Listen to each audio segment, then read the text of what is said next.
போயிருக்கிறேன்க்கா, போயிருக்கிறேன். போன இடத்துல சும்மா இருக்கணும் இல்லையா? இப்ப எக்ஸாம்பிள் எப்படி தெரியுமா? ஒரு தியேட்டருக்கே போனான்னு அது யாரோ ரோட்ல ஒரு பொம்பளை பாத்துச்சுன்னா என்ன பாத்துச்சுன்னா அவ என்ன உன்னை பாக்குறான்னு சொல்ல அங்க ஆரம்பிக்கும் பிரச்சனை. அதுக்கெல்லாம் நான் என்னது பதில் சொல்ல முடியும்? அழகா இருந்தா அப்புறம் எல்லாரும் பார்க்க தானே செய்வாங்க மணிய. ஐயோ நானு அயோஜாக்கு என்ன இல்லைன்னாலும் அவன் திட்டுறது. யாரோ ஒருத்தர் 2 பேர் தான் பாக்குறாங்க, அது கூட உனக்கு பிடிக்கலையாமா ஒரு வாட்டி அப்படின்னு. எனக்கு இப்பவே ஞாபகம் இருக்குங்க.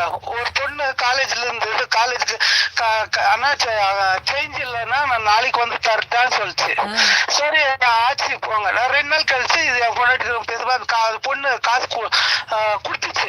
அதை நான் இப்போ வந்து கொடுக்குறான்னு கேச்சு. இல்ல அன்னைக்கு சேஞ்ச் இல்லை. இதுக்கு முன்னாடி எவ்வளவு வாட்டி எவ்வளவு பேருக்கு ஃப்ரீயா விட்டுருப்பியோ நீ.